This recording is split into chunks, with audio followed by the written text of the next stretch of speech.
मित्रों, जय श्री राम।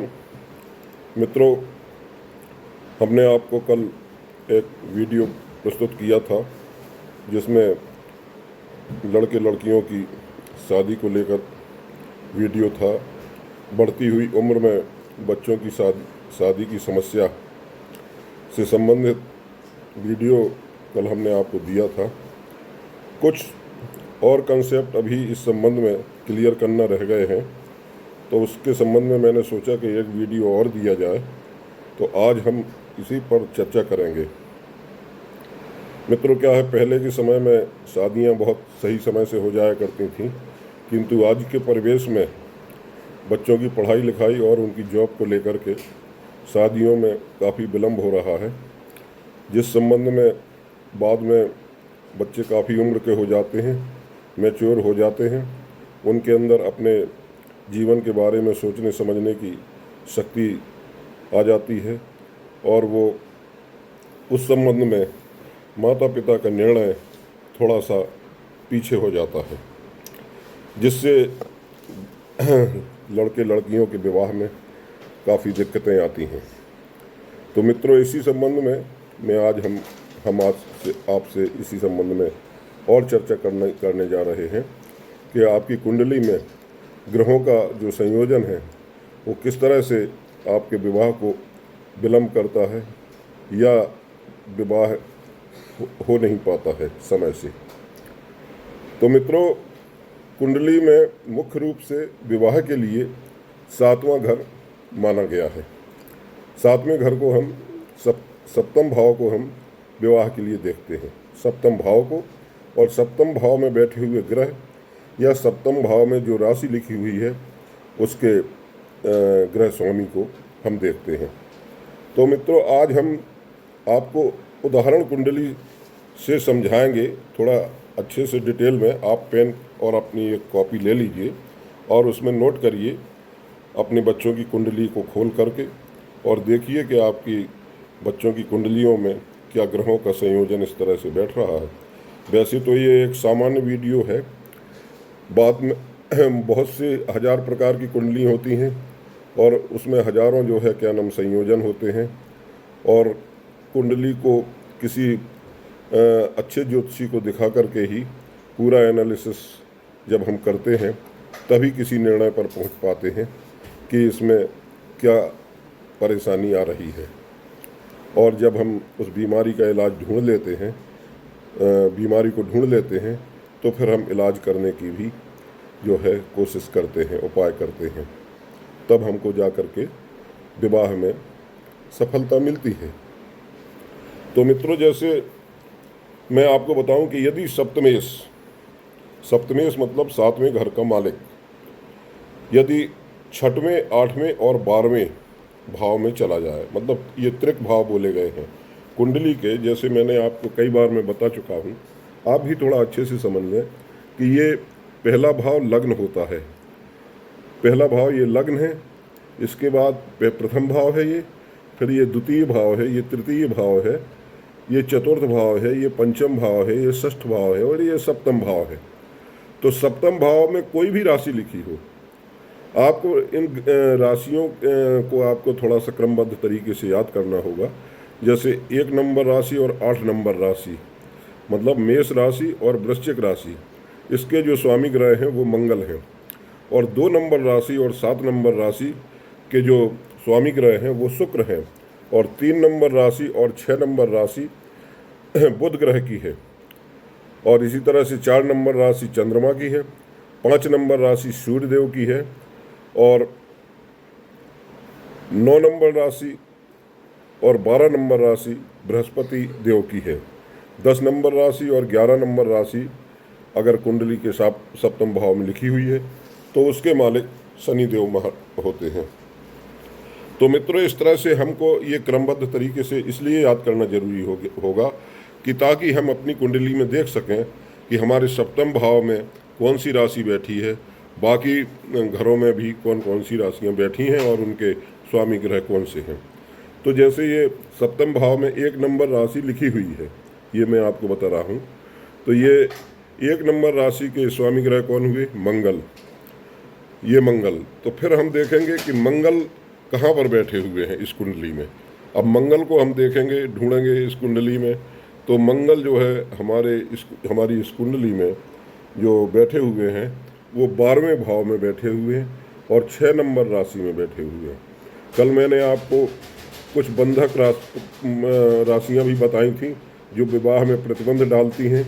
उसमें मैंने बताया था कि 3 नंबर राशि, 5 नंबर राशि और 6 नंबर राशि ये विवाह में प्रतिबंधक राशियाँ मानी गई हैं।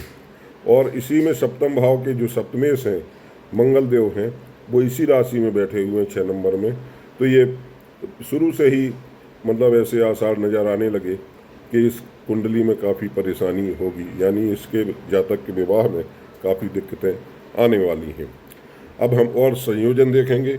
जैसे पहले घर में मतलब जैसे मैंने अभी बताया था कि 6वें, 8वें और 12वें भाव में, त्रिक भाव में यदि जो है क्या नाम कोई ग्रह जो है, जो आपका इसका स्वामी ग्रह है सप्तम भाव का, वो अगर बैठ जाता है तो विवाह में परेशानी आती है। दूसरा, इसमें जो ग्रह बैठे हुए हैं वो देखिए शुक्र और सूर्य बैठे हुए हैं। तो ये 1 नंबर राशि लिखी हुई है मंगल की। तो मंगल शुक्र के शत्रु हैं, सूर्य के बल की मित्र हैं, लेकिन जो शुक्र जो विवाह के कारक ग्रह हैं उनके तो ये शत्रु राशि में भी बैठे हुए हैं। तो इस तरह से जो है इसमें विवाह में काफ़ी मुश्किलें आएंगी और जो है हो सकता है कि ये विवाह अगर किया जाए तो बाद में जातिका को बहुत बड़ा नुकसान हो या बांधव्य जीवन जीना पड़े।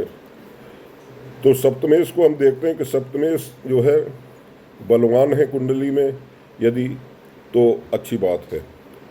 अब हम एक दूसरा उदाहरण लेंगे कि यदि सप्तमेश 12वें भाव में बैठा है और लग्नेश मतलब लग्न का स्वामी और जन्म राशि का स्वामी, जन्म राशि चंद्रमा होती है हमारी, मतलब जहाँ चंद्रमा लिखा होगा और जो राशि का नंबर लिखा होगा वही हमारी जन्म राशि होती है। जैसे मान लीजिए अगर चंद्रमा जहाँ बैठा है वहाँ 5 नंबर की गिनती लिखी हुई है, तो वो 5 नंबर की गिनती के मालिक कौन हुए? सूर्य। तो वो और 5 नंबर राशि कौन सी हुई? वो सिंह राशि हुई। तो चंद्रमा बैठे हैं और वहाँ 5 नंबर राशि लिखी हुई है, तो वो उस जातक की जो जन्म राशि होगी वो सिंह राशि होगी और उसके स्वामी ग्रह सूर्य होंगे। तो मित्रों जो है जैसे सप्तमेश भाव में जो सप्तमेश हैं वो 12वें भाव में बैठे हों और लग्नेश और जो है जन्म राशि का स्वामी मतलब जहाँ बैठा है सप्तम भाव में बैठ जाए तो विवाह का योग नहीं बनता है। जैसे मान लीजिए चंद्रमा कहाँ लिखा हुआ है, ये चंद्रमा जो है इस कुंडली में जो चंद्र हैं वो चंद्रदेव जो है ये 5 नंबर राशि में लिखे हुए हैं चंद्रदेव। ये 5 नंबर राशि विवाह प्रतिबंधक राशि है, लेकिन इसमें चंद्रमा लिखे हुए हैं। और इसके बाद जो है मैंने बताया आपको जो सूत्र बताया है कि लग्नेश हमारे कौन हुए? शुक्र। 7 नंबर राशि लग्न में लिखी हुई है, तो इसके मालिक हुए शुक्र। शुक्र कहाँ बैठे हैं? सप्तम भाव में बैठे हुए हैं। तो सप्तम भाव में बैठे हुए ग्रह और जो है क्या नाम लग्नेश और इसके अलावा चंद्र राशि के ग्रह, जो चंद्र राशि हुई मतलब जो जातक की उसके ग्रह यदि सप्तम भाव में बैठ जाएं, अगर ये दोनों सप्तम भाव में बैठ जाएं, तो अब चंद्र राशि जहाँ लिखी हुई है उसके जो ग्रह स्वामी है इसमें 5 नंबर राशि लिखी हुई है, तो 5 नंबर राशि के ग्रह स्वामी कौन हुए? सूर्य। तो सूर्य और शुक्र मतलब लग्नेश और जो है चंद्र राशि के जो स्वामी ग्रह हैं वो 5 नंबर के सूर्य, ये दोनों साथ में सप्तम भाव में बैठे हुए हैं। तो यहाँ भी विवाह में जो है बहुत बड़ी बाधा आने वाली है, मतलब ये प्रतिबंधक योग एक किस्म से बन रहा है।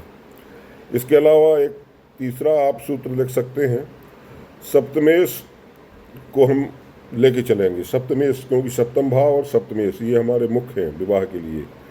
तो यदि षष्ठेश, अष्टमेश और द्वादशेश मतलब 6वें भाव का स्वामी, 8वें भाव का स्वामी और 12वें भाव का स्वामी, सप्तम भाव में बैठ जाए, मतलब ये जैसे ये छठवां भाव ये हुआ, इस ये दूसरे नंबर की उदाहरण कुंडली में बता रहा हूँ।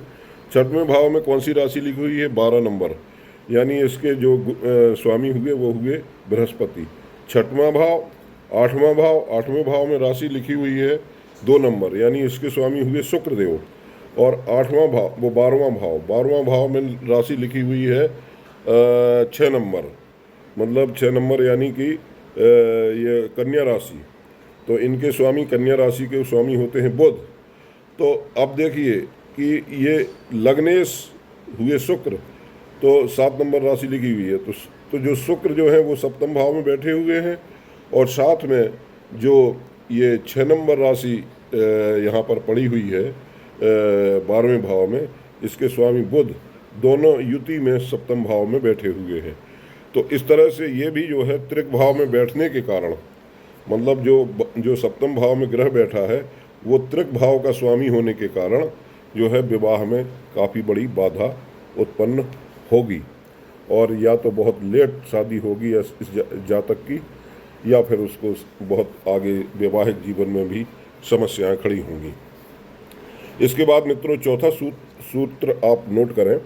यदि शुक्र और चंद्रमा किसी भी भाव में बैठे हों, कौन कौन से? शुक्र और चंद्रमा, ये दोनों स्त्री ग्रह हैं, माना कि सप्तम भाव में ही बैठे हैं, यानी 7वें भाव में ही शुक्र और चंद्रमा बैठे हुए हैं, और उन पर यदि शनि और मंगल की मतलब 7वीं दृष्टि पड़ रही है,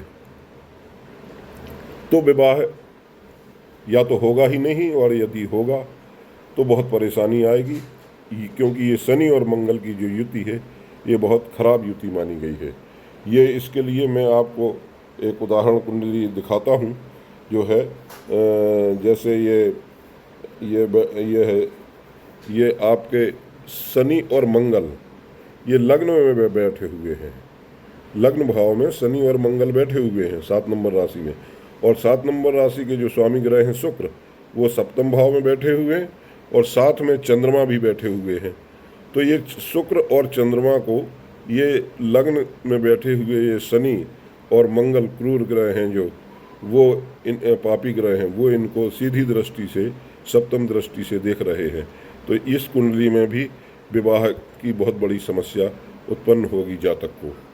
इसके बाद नेक्स्ट जो है सूत्र वो नोट करें आप। यदि लग्न सप्तम और द्वादश, यानी लग्न भाव, 7वां भाव और 12वां भाव, अगर पापी ग्रह इसमें बैठे हुए हैं, और 5वें भाव में चंद्रमा निर्बल होकर बैठा हुआ हो, यानी चंद्रमा निर्बली हो, यानी वो पक्षबली ना हो, वो जो है कृष्ण पक्ष का चंद्रमा हो, या चंद्रमा पापी ग्रहों से दृष्ट हो, या नीच का चंद्रमा हो, जैसे चंद्रमा 8 नंबर राशि वृश्चिक राशि में नीच का हो जाता है, तो जो है चंद्रमा निर्बली हो, तो और या फिर जो है शनि मतलब इस पर जो है क्रूर ग्रहों की दृष्टि पड़ रही हो चंद्रमा पर, तो विवाह में बहुत विलंब आएगी। सूर्य यदि चंद्रमा के साथ बैठा हो तो अमावस योग बनाएगा उस समय। तो जैसे मैं आपको ये एक उदाहरण कुंडली दिखाता हूँ कि ये कुंडली है, इसमें जो है इसमें लग्न में शनि बैठे हुए हैं, और सप्तम भाव में मंगल बैठे हुए हैं, और द्वादश भाव में सूर्य बैठे हुए हैं। तो ये यहाँ भी विवाह की बहुत बड़ी समस्या उत्पन्न होने वाली है। इसके बाद अगला सूत्र है, मतलब ये जो है बहुत ही समस्याग्रस्त है ये कुंडलियाँ, यानी कि कुंडलियों को हमको बहुत अच्छे से जांच परख लेना चाहिए। केवल गुण मिलान से ही काम नहीं चलता है, आगे जीवन बहुत लंबा जीवन है, और ये दोनों जातकों का एक नई यात्रा शुरू होती है। तो इसमें जो है जीवन अच्छे सुगमता से चले, अच्छे से चले, उसके लिए हमको कुंडली का विश्लेषण जरूर करा लेना चाहिए।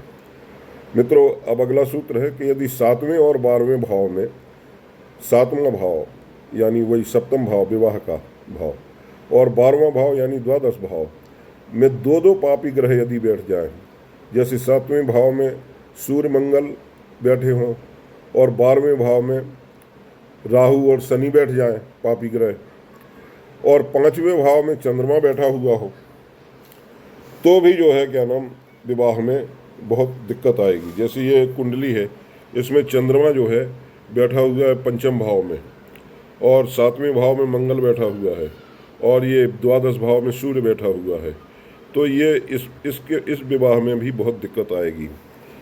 तो इस तरह से हम कुंडली को अच्छी तरह से जांच परख करते हैं। नेक्स्ट सूत्र आप नोट करें कि यदि 7वें भाव में शनि और चंद्रमा बैठे हों, यानी 7वें भाव में शनि और चंद्रमा की युति हो रही हो, तो शनि और चंद्रमा क्या होता है, ये विष योग बनाते हैं।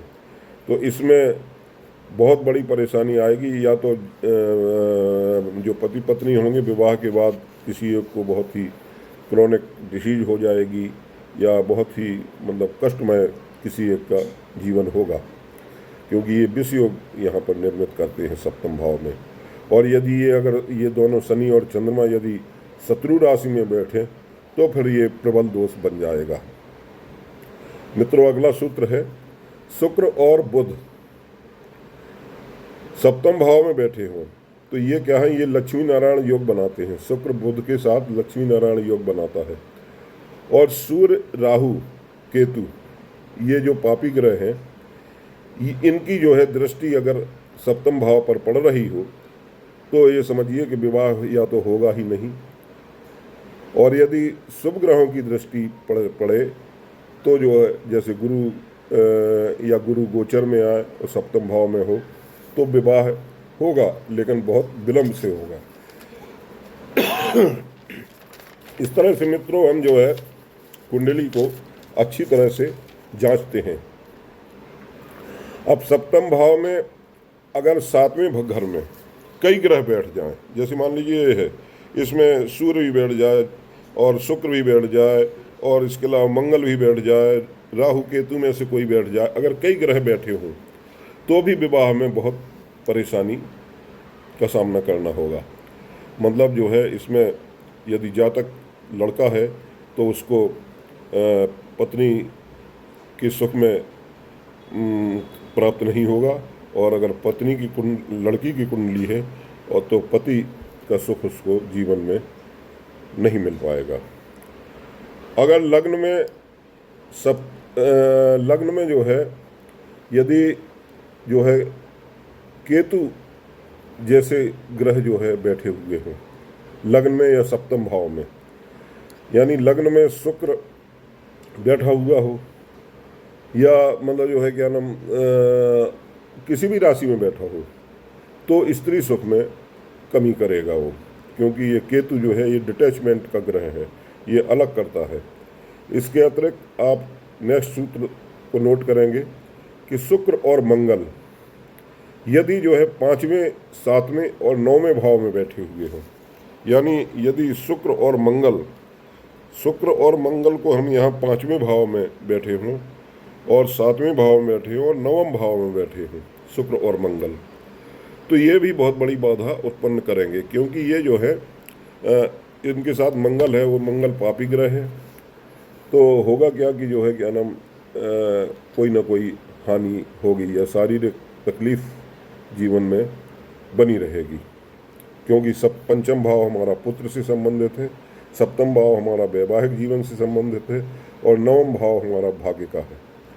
तो बहुत बड़ी परेशानी, या तो भाग्य से संबंधित परेशानी होगी अगर भाग्य भाव में बैठे हुए हैं ये शुक्र और मंगल, तो 7वें भाव में बैठे हैं तो उससे वैवाहिक जीवन में परेशानी होगी, और अगर 5वें भाव में बैठ जाते हैं तो संतान संबंधी बाधाएं आएंगी। अब एक अगला सूत्र है, उसे नोट करें कि लग्न में यदि केतु हो तो भार्या जो है को बड़ी दिक्कत होगी, और 7वें में पाप ग्रह बैठे हों तथा पापी ग्रह जो है ग्रहों की दृष्टि पड़ेगी तो विवाह में बहुत बड़ी बाधा आएगी। यानी कि अगर 7वें भाव में केतु, अक्सर देखा गया है कि राहु लग्न में बैठ जाता है और केतु यहाँ बैठता है, कई कुंडलियों में मैंने देखा है, तो ये भी बड़ी मुसीबत लाने वाला है। तो मित्रों, हमको क्या है कि इसके अतिरिक्त हमको जो है जो हमने कल बताया था कि बंधक राशियां होती हैं, उनको भी हमें देखना चाहिए कि ये दूसरे भाव में जो कुटुंब का भाव है, क्योंकि जब शादी होती है तो हमारा कुटुंब से संबंध हो जाता है, जातक जातिका का, उसके एक दूसरे के कुटुंब से।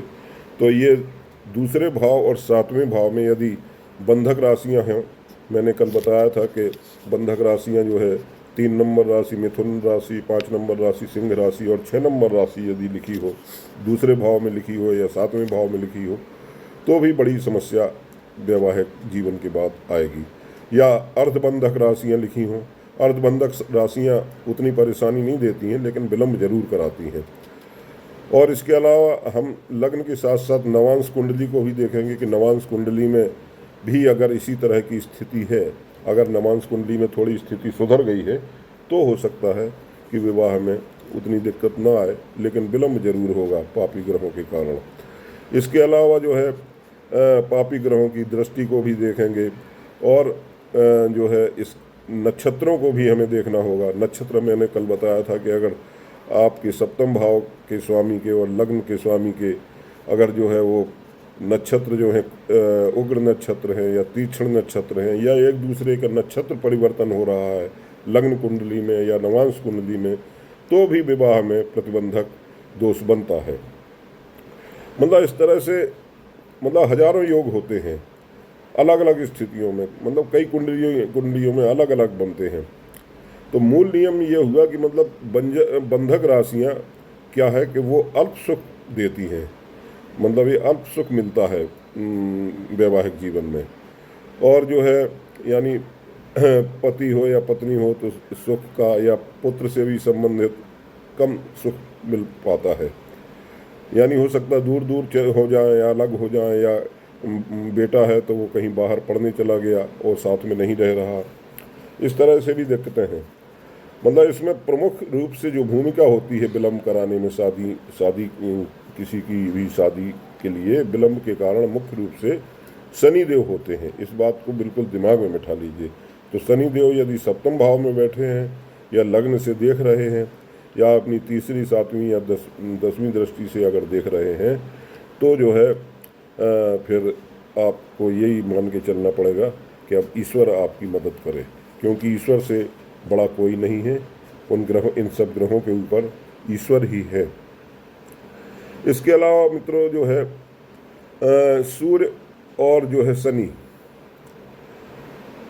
ये अगर बंजर राशियों में है, ये बंधक राशियों में है, और इनके अंशों को भी हमें देखना चाहिए। अगर हम अंशों का अंतर भी इनका देखना चाहिए। यदि सूर्य मान लीजिए आपके सप्तम भाव में है और शनि लग्न में बैठा हुआ है, तो इनके अंशों में अगर 5 डिग्री तक का अंतर है, 5 डिग्री, तो प्रतिबंधक दोष बन जाएगा। अगर ये अंतर ज़्यादा हो जाता है तो फिर प्रतिबंधक दोष नहीं होगा। इसके अलावा 6वें, 8वें और 12वें भाव में अगर ये ग्रह बैठे हुए हों या नवांश में बैठे हों, तो भी हमको जो है इनकी डिग्री का अंतर जरूर देखना चाहिए, क्योंकि ये जो डिग्री है वो ग्रहों की जो है अवस्था के बारे में बताती है कि ग्रह किस अवस्था में उस भाव में आए हुए हैं। कुछ ग्रह मृत अवस्था में होते हैं, कुछ वृद्धावस्था में होते हैं, कुछ बाल्यावस्था में होते हैं, कुछ युवा अवस्था में होते हैं। तो इस तरह से हमको डिग्री का भी अंतर देखना होगा, खास करके सूर्य से और शुक्र की डिग्री को देखना होगा, या लग्न में बैठे हुए स्वामी और सप्तम भाव में बैठे हुए ग्रह के स्वामी की। शुक्र जो है विवाह का नैसर्गिक कारक ग्रह होता है, और शुक्र का संबंध यदि शनि से बने लग्न भाव में, सप्तम भाव में, तो या एक साथ बैठे हों या नक्षत्र या नवांश में परिवर्तन कर रहे हों, कोई भी संबंध बना रहे हों, या बंधक राशियों में हों, 6वें, 8वें, 12वें भाव में हों, और जो है डिग्री 5 डिग्री से कम हो, तो जो है निश्चित रूप से ये वैवाहिक जीवन में या विवाह में विलंब और परेशानियों का सामना करना पड़ेगा।